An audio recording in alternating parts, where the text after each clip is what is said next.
Um grande abraço a todos, ao nosso irmão Alberto e a todos aqueles que de facto nos ouvem.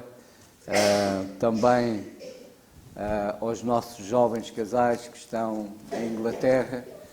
Estamos também pensando neles e orando também por eles. E vamos então passar ao estudo da palavra em Colossenses. E ali o Carlos Simões vai fazer a leitura. Pode ser, Carlos? Vamos então chegar aqui. Ler o capítulo 2 da carta aos Colossenses.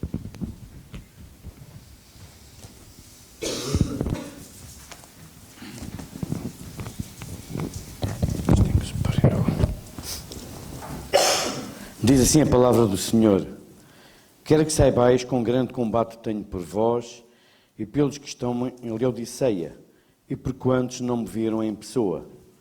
Combate para que os seus corações sejam consolados e estejam unidos em amor, enriquecidos da plenitude da inteligência, para conhecimento do mistério de Deus, Cristo, em quem estão ocultos todos os tesouros da sabedoria e da ciência. Digo isto para que ninguém vos engane com palavras persuasivas, pois ainda que esteja ausente quanto ao corpo, contudo em espírito estou convosco, regozijando-me e vendo a vossa ordem e a firmeza da vossa fé em Cristo. Portanto, assim como recebestes a Cristo Jesus, o Senhor, assim também andai nele, arraigados e edificados nele, confirmados na fé, assim como fostes ensinados, crescendo em ação de graças, tendo cuidado para que ninguém vos faça presa sua, por meio de filosofias e vãs subtilezas, segundo a tradição dos homens, segundo os rudimentos do mundo, e não segundo Cristo. Pois nele habita corporalmente toda a plenitude da divindade. E recebeste a plenitude em Cristo, que é o cabeça de todo o principado e potestade. Nele também fostes circuncidados com a circuncisão não feita por mãos, no despejar do corpo da carne, a saber, a circuncisão de Cristo. Tendo sido sepultados com ele no batismo, nele também ressurgistes pela fé no poder de Deus, que o ressuscitou dentre os mortos. E a vós outros que estáveis mortos nos vossos pecados e na incircuncisão da vossa carne, vos vivificou juntamente com ele, perdoando-nos todos os nossos delitos, havendo rescado o escrito da dívida que havia contra nós nas suas ordenanças, o qual nos era contrário. Tirou do meio de nós, cravando-o na cruz, e, tendo despejado os principados e as potestades, o dispôs publicamente ao desprezo e deles triunfou na cruz. Portanto, ninguém vos julgue pelo comer ou pelo beber ou por causa dos dias de festa ou de lua nova ou de sábados. Estas são sombras das coisas futuras. A realidade, porém, encontra-se em Cristo. Ninguém vos prive do prémio, afetando humildade oculta aos anjos, baseando-se em visões, enfatuado sem motivo algum na sua mente carnal, e não se mantendo unido à cabeça, da qual todo o corpo, provido e organizado pelas juntas e ligaduras, vai crescendo com o aumento concedido por Deus. Se estáis mortos com Cristo, quanto aos rudimentos do mundo, porque vos sujeitais ainda a ordenanças, como se vivesseis no mundo, tais como: não toques, não proves, não manuseis.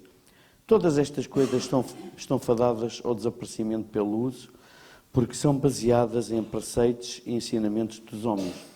Têm, na verdade, aparência de sabedoria, em culto voluntário, humildade fingida e severidade para com o corpo, mas não têm valor algum contra a satisfação da carne. Amém. Graças a Deus. Obrigado, Carlos. E vamos agora passar ao nosso irmão Alberto. Vamos ouvir o que o Senhor colocou no seu coração.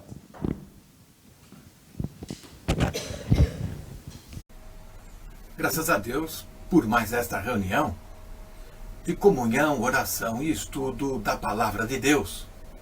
Louvo ao Senhor por cada irmão que se interessa em adorar o Senhor através das Escrituras. Quero dizer que tenho muitas saudades de cada um de vós e dos momentos que vivemos juntos.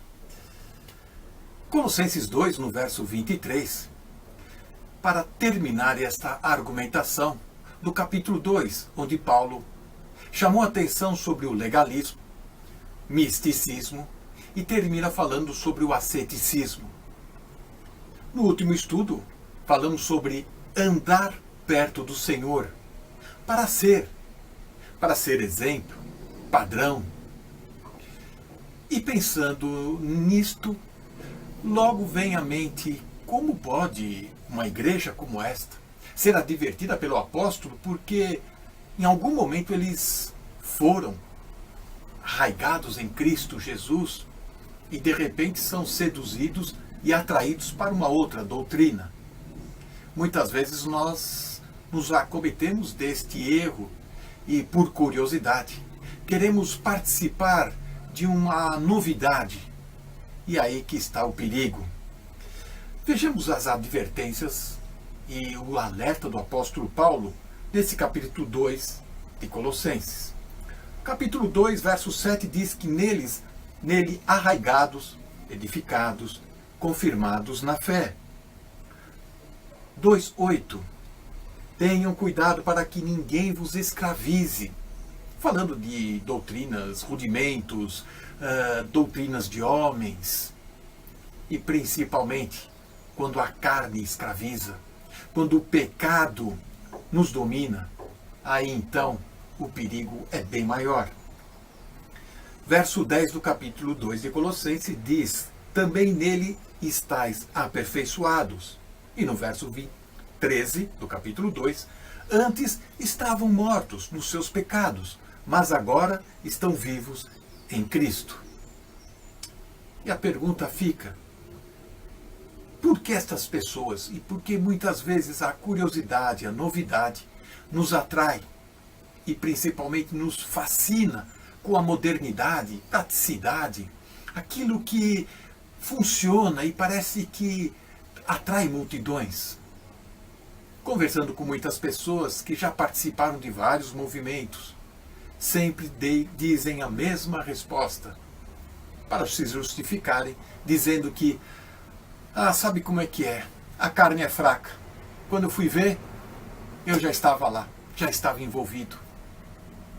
Mas será que é justo dizer isto? A carne é fraca?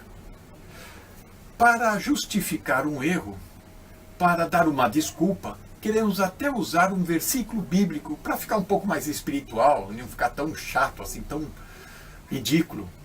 E falamos isso, mas esta frase, a carne é fraca, que se encontra em Mateus no capítulo 26, do verso 37 até o 41, é a oração do Senhor no Getsemane. Ele está prestes a ser preso e morto em seguida. E ele pede aos discípulos para estarem orando. E eles não conseguem. E fala que eles precisavam vigiar para não cair em tentação. E o que vem a ser isto? Logo pensamos que é algo sedutor, que nos atrai e que nos engana.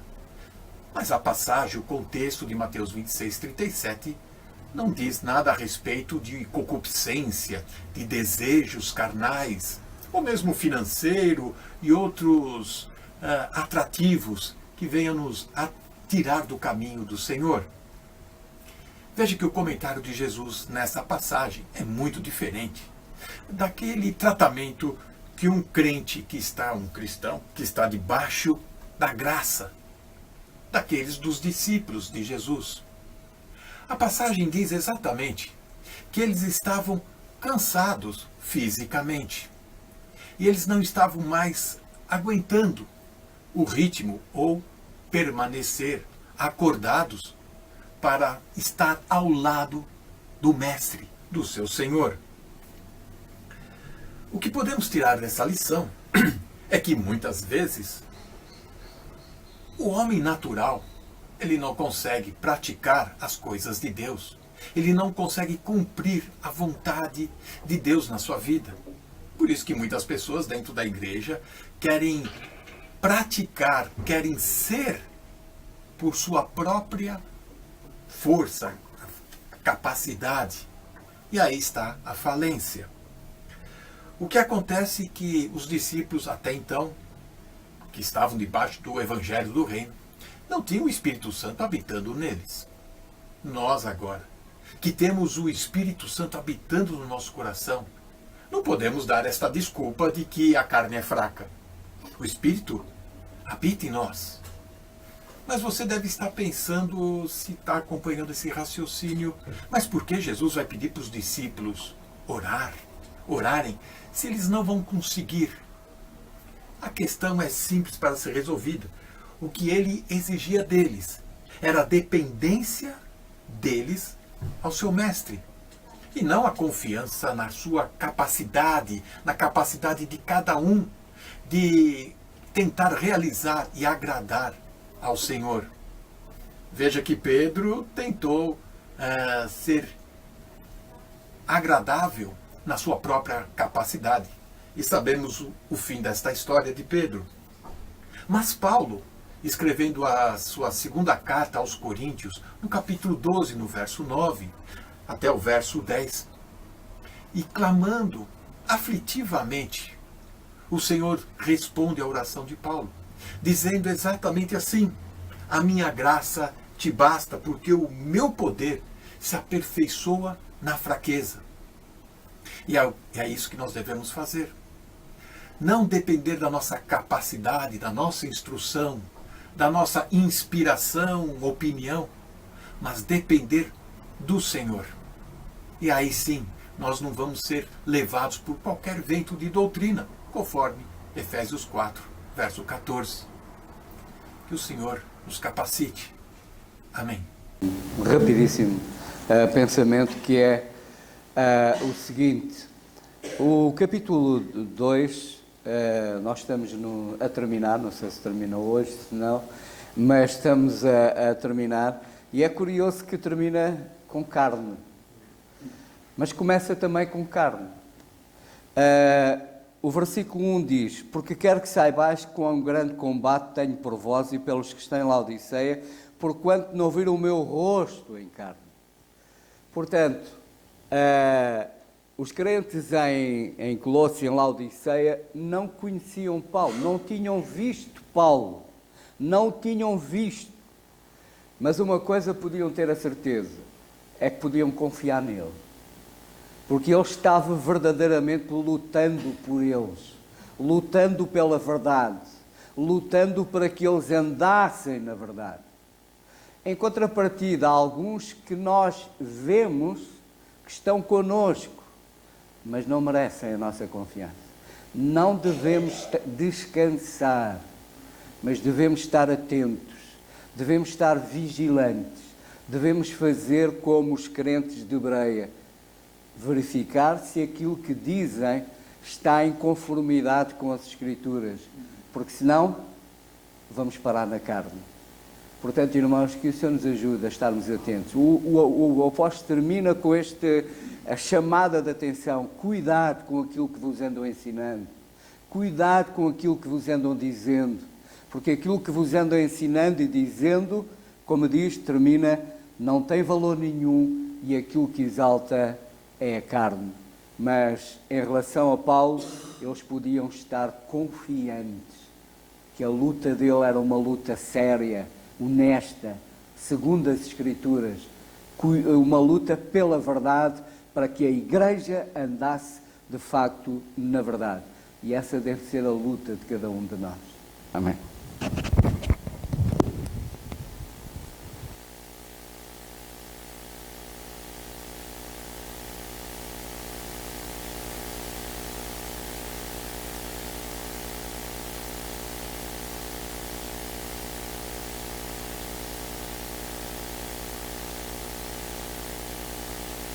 Daqueles que nos veem de longe e ouvem. Eu também tenho um pequeno pensamento, muito rápido, e nós estamos a terminar a Carta aos Colossenses, o capítulo 2 da Carta aos Colossenses, e eu vou fazer das minhas palavras as palavras do nosso irmão Zé de Carvalho, quando ele diz que o último versículo de facto termina, se não para a satisfação da carne, mas vamos ler o versículo todo, as quais têm na verdade alguma aparência de sabedoria, em devolução voluntária, humildade e disciplina, e em disciplina do corpo, mas não são de valor algum, senão para a satisfação da carne. E eu acho que esta é a chave. Esta é a chave de toda a decadência do homem, e pode ser a nossa decadência também. E nós já vimos aqui que isto tem várias vertentes, e uma das vertentes, de facto, é nós não conhecermos a verdade e não conhecermos o plano que o Senhor estabeleceu para a Igreja, Corpo de Cristo, e nós já vimos muita coisa e já ouvimos acerca disto. E nós podemos pensar assim: eu estou seguro porque eu conheço a verdade, eu conheço o mistério da verdade, eu conheço tudo isto, e isto não me afeta. Mas como o nosso irmão Zé de Carvalho disse, nós temos que vigiar constantemente. Nós tínhamos um grande homem de Deus, que era David, e o coração dele era segundo o coração de Deus, e nós vemos que, a partir do momento que ele deixou de vigiar, e principalmente vigiar-se a ele próprio, ele caiu. Caiu e ele, de repente, ele quis parecer, lá está, a aparência, ele quis parecer um homem bondoso, quis parecer, até revelar alguma certa humildade, quando ele caiu e pecou. Ele chama Urias, e ele aí revela, um rei chamar um subalterno, e neste caso um dos guerreiros dele se chamou Urias, para que Urias pudesse descansar. Ou seja, ele nesse momento, ele quis parecer aquilo que de facto não era a intenção dele. E não era porque ele não conhecia a verdade. E nós podemos transportar isto para os nossos dias. O grande problema aqui é o pecado. Porque eu posso conhecer toda esta verdade, eu posso conhecer o mistério da graça, eu posso conhecer a palavra de Deus de trás para a frente, mas nós não estamos imunes a cair na desgraça e a vivermos para a satisfação da nossa carne. Infelizmente isso pode acontecer. Nós não nos podemos esquecer que Satanás é um inimigo astuto. Eu não sei se vocês sabem, mas na Índia, os camponeses lá, eles utilizam uma tática para disfarçar os tigres. E eles põem umas máscaras, com a face da máscara, põem para a parte de trás. Para que o tigre pense, porque eles dizem que os tigres geralmente atacam por trás. E então eles metem a máscara aqui, e então estão na sua lavoura, mas com a máscara aqui do lado, para que o tigre pense que eles estão sempre a olhar para ele. E nós, às vezes, sem querer, queremos pôr essa máscara. Mas não funciona, irmãos. Não funciona, porque o inimigo conhece-nos muito bem. Satanás conhece-nos muito bem. E ele conhece as nossas fraquezas. Ele conhecia a fraqueza de David. E ele sabia que se David desse-lhe uma brecha, ele entrava. E ele entrou. E connosco é igual. Nós hoje, se dermos uma brecha a Satanás, porque ele conhece as nossas fraquezas, não adianta pôr-nos máscaras. O que é que adianta? E foi aquilo que o nosso irmão Alberto, logo no início, se tiveram com atenção, ouviram, que é o nosso compromisso com Deus. A nossa dependência com o Senhor. O segredo não está a pôr máscaras, o segredo não está a querer parecer aquilo que não se é, o segredo está na nossa dependência com Deus. Se nós, de facto, a nossa dependência for total, a nossa segurança é muito maior.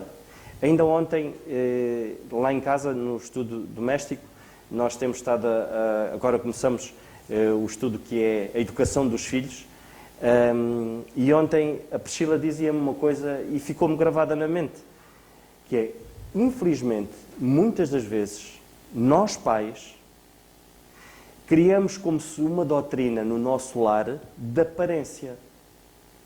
Então, dentro dos nossos limites, ou seja, dentro das nossas fronteiras, que é o nosso lar, e esta é um aviso, e é, se calhar, para nós nos questionarmos que temos os nossos lares e temos os nossos filhos, dentro do nosso lar vivemos uma anarquia, onde se faz aquilo que se quer e bem se entende, e tudo bem. Mas depois, queremos que lá fora, lá está, nós possamos pôr aquela máscara, aquela aparência de que somos muito devotos e que somos muito dedicados ao Senhor. Isso não funciona. É que não funciona mesmo. Porquê? Porque o Senhor, como é óbvio, e o nosso irmão Zé de Carvalho dizia, e dizia muito bem, o Senhor, o que requer de nós, de facto, é esta intimidade, esta aproximação.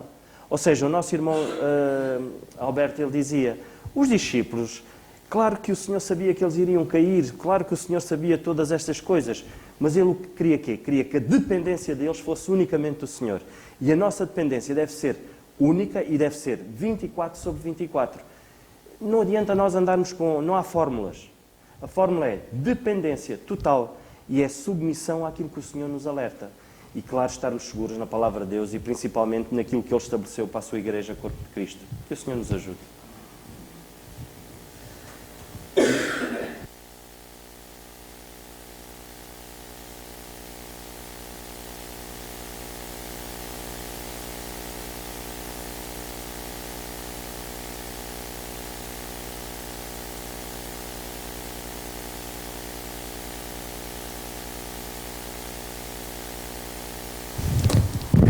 Obrigado. Estava a dizer para nós terminarmos também o capítulo 2, muito brevemente, para terminarmos o capítulo 2 e depois iremos para o capítulo 3. Antes de mais, saudações também da minha parte, não é? Para todos aqueles que já foram referidos e outros que não foram referidos, mas especialmente a Filomena lá em São João da Madeira. Filomena, nós há bocado, eu estive aqui a contar em pormenor. Não vou agora entrar em detalhes, mas é só para te saberes. E estamos a orar por ti. Entretanto, eu gostava de, para terminarmos este capítulo 2, voltar a referir aquilo que tem sido nota dominante no estudo, como vocês estão a ver hoje, que é a questão da aparência. E este assunto é um assunto muito importante. Sabem que eu, aliás, ainda ontem à noite, coloquei um pensamento no Facebook que é sobre o seguinte. Nós temos, por outras palavras, agora não me lembro do pensamento, também não vou agora vê-lo, mas por outras palavras o que eu disse foi que nós temos que ser bons doutrinalmente, mas temos que ser bons moralmente. Ou seja, de nada adianta sermos fortes na doutrina se não formos fortes na prática. E há muitos que são um erro total na doutrina, e nós sabemos, e temos falado muito acerca disso, mas há outros que são um erro total na parte moral. E este é um assunto que me preocupa sobremaneira. E isso passa pela aparência. Nós temos muitos exemplos na Bíblia, nós ainda agora acabamos de ouvir um belíssimo exemplo que o nosso irmão Nando acabou de apresentar, mas eu gostava que vocês pensassem um bocado nos crentes coríntios. Os colossenses, sabem que os colossenses eram da mesma massa dos coríntios. E nós somos da mesma massa dos coríntios e dos colossenses. E, portanto, nós temos de ter muito cuidado connosco mesmos. O problema da carne, o problema da aparência, e o acabar na carne, como nós ouvimos e bem. Em relação aos coríntios, sabem que os coríntios têm uma aparência formidável. Para já, tinham aparência de santidade. Até porque eles eram chamados santos. Primeira carta aos Coríntios, capítulo 1, versículo 2. Chamados santos. Era assim que eram chamados. Para que não houvesse dúvidas, nós somos os santos. Eram chamados santos. Depois havia uma outra coisa muito importante que era, e nós podemos ver na primeira carta aos Coríntios, no capítulo 1, e no versículo 7, acho que é no 7, mas a gente já vê. Primeira carta aos Coríntios, capítulo 1 e versículo 7, que lemos, portanto, aquilo que eu estava a dizer está no versículo 2, chamados santos, ok? Eram chamados santos. Reparem bem a aparência deles. O versículo 7 diz, de maneira que nenhum dom vos falta. Nenhum dom vos falta. Muita atividade. Muita atividade. Eu quero chamar a vossa atenção para o facto de que a muita atividade não significa espiritualidade. Eles têm muita atividade. Quando a Bíblia diz que nenhum dom lhes faltava, era porque havia muita atividade. Porque reparem, eu não posso chegar aqui a esta igreja e dizer assim, nenhum dom falta aqui a esta igreja se eu não ouvir os dons a funcionar. É com base na observação de que de facto os dons estavam a funcionar e eram vários e múltiplos e eram tantos que ele até diz, nenhum dom falta aqui. Há dom para isto, há dom para aquilo, há dom para aquilo outro, tudo a funcionar. Ou seja, atividade. E eu aqui quero chamar a vossa atenção que a atividade mascara muita coisa. Ou pode mascarar. Não estou a dizer que mascara. Estou a dizer que pode mascarar. A atividade pode levar-nos a pensar que está tudo bem, quando não está. E eu queria chamar a vossa atenção para os crentes em Corinto, porque, para além de eles serem chamados santos, ainda por cima era de muita atividade, com aqueles dons todos a funcionar. E eu pergunto, aquilo não era aparência? Era. E de que maneira? E eu quero chamar a vossa atenção para isto, porque é verdade que há muito mal doutrinal na cristandade. E temos que nos bater pelo mal doutrinal na cristandade, esclarecendo a cristandade acerca da verdade das Escrituras. Mas também há muito mal moral na cristandade. E sabem que o apóstolo Paulo, quando escreve a carta aos Efésios, por exemplo, a carta aos Efésios tem 6 capítulos. Os primeiros 3 capítulos é doutrina. Os segundos 3 capítulos é prática. O apóstolo Paulo era muito equilibrado. Bom na doutrina, bom na prática. A nossa prática deve derivar de uma boa doutrina. Atenção, primeira doutrina. Porque como é que eu vou praticar? Posso praticar uma coisa errada, se a doutrina for errada. Portanto, boa doutrina, boa prática. Mas tem que haver prática derivando da doutrina. Porque se não houver prática derivando da doutrina, alguma coisa vai mal. E portanto temos de ser bons em ambas as coisas. Muitas pessoas às vezes acusam alguns de eles são bons na doutrina, mas são péssimos na prática. É para que isso não aconteça connosco. Que Deus nos ajude. Nós temos que seguir as pisadas de Paulo, também nisso. E sabem que na carta aos Coríntios, que havia tanta atividade, com tantos dons ali a funcionar, eu queria chamar a vossa atenção para o facto de que o apóstolo Paulo diz assim, eu escrevi-vos como a carnais. Vocês são carnais. Isto é só aparência. Sabem que no capítulo 3, e no versículo 3, ele diz isso. Diz ele assim, eu, irmãos, não vos pude falar como a espirituais, mas como a carnais, como a meninos em Cristo.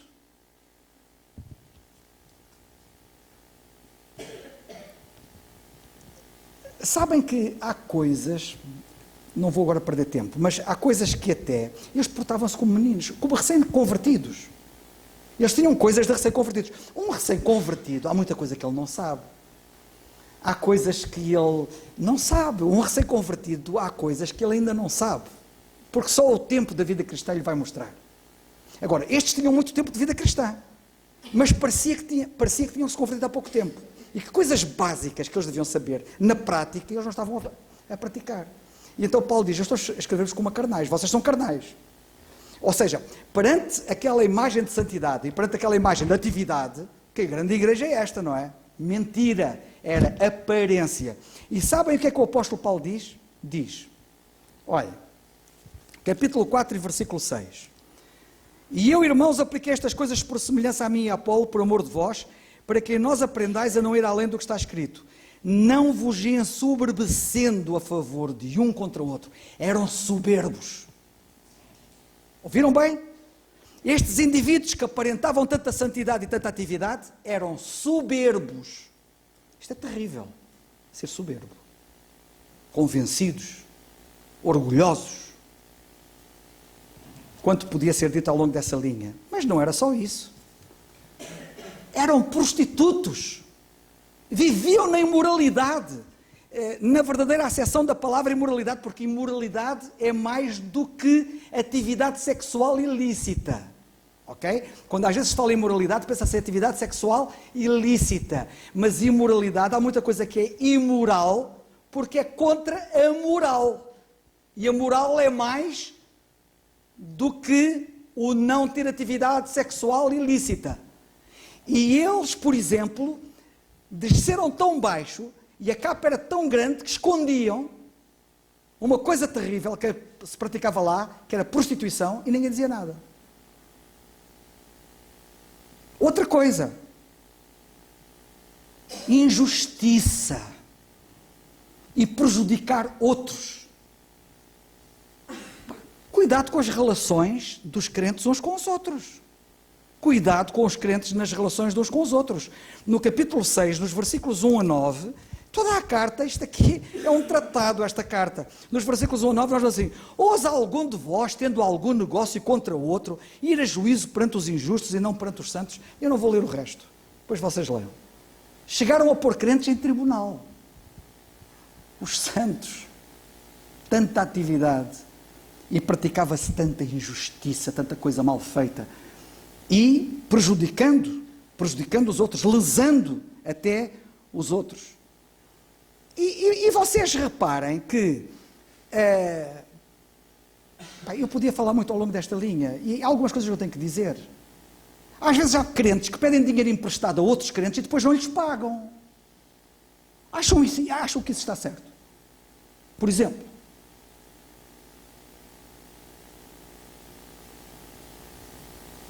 ou fazer uma compra a um crente e depois não lhe pagar. Alguns até acham que por aqueles que têm negócio, que têm a obrigação, se calhar, de trabalhar para eles. Vamos ver se a gente se entende. Um crente que tenha negócios, nós até como irmãos na fé, devemos privilegiá-los. Se eu hei de ir comprar não sei a quem, porque é que eu não vou beneficiar o meu irmão e vou comprar ao meu irmão? E por que carga d'água é que eu hei de querer que ele me faça um desconto avantajado e quase que me dê aquilo de borla? Porquê? Então não devo ajudá-lo? Porque se eu tenho que comprar aquilo e vou comprar a um descrente, e as regras são umas, porquê é que eu não vou beneficiar antes o meu irmão? Estes assuntos são assuntos de facto muito práticos e muito importantes. E sabem que a vida espiritual passa por isto. Pela moral.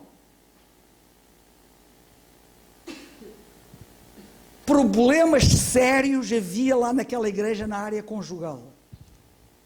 Se vocês lerem o capítulo 7 da primeira carta aos Coríntios, tem aqui perguntas e respostas já acerca do casamento. Problemas sérios e graves sobre o casamento.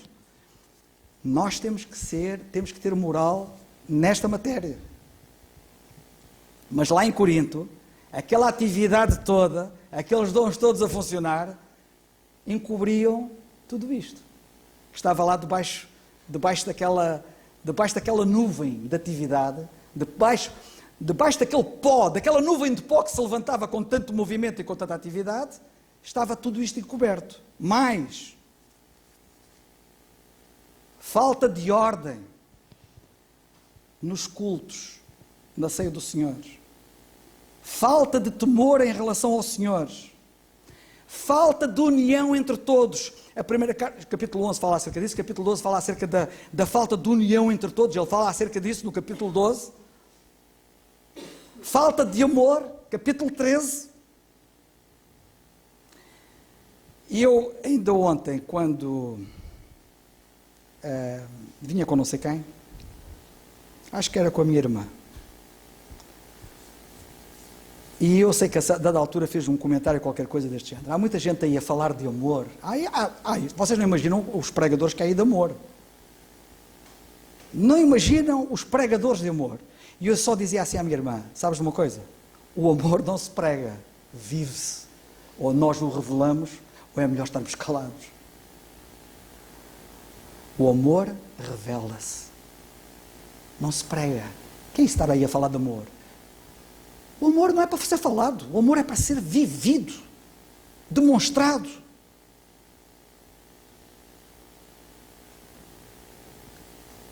E por aí fora, esta carta aos Coríntios, é claro que eles depois também tinham males doutrinais lá, mas eu não quero falar disso. Eu quero falar dos males morais. E, no entanto, quem olhasse para aquela igreja, que igreja tão santa e tão ativa, e o que estava encoberto no meio daquilo tudo. Este é um assunto muito sério que nos deve levar a refletir, porque se nós não formos um exemplo nisto, é melhor estarmos calados. Vamos falar o quê? Que Deus nos ajude.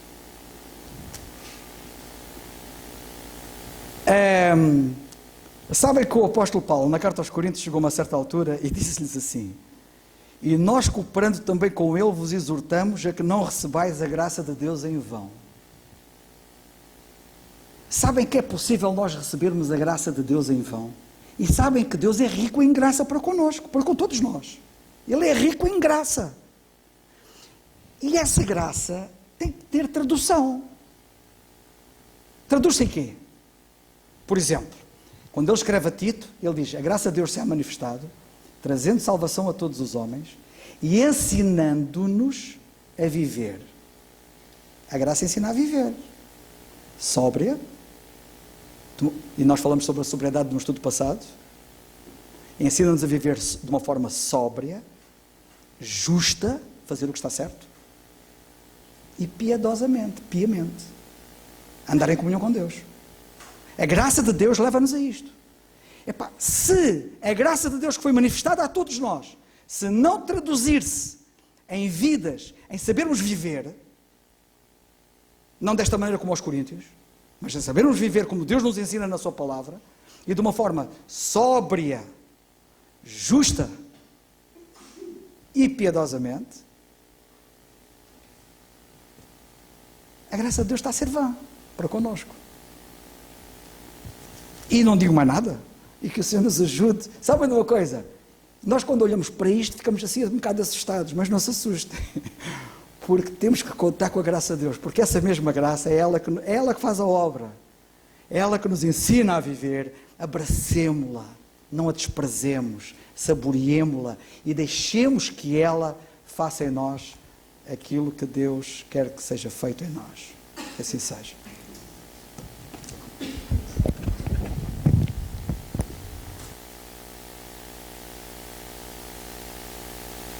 Então vamos terminar o culto e vamos ficar de pé.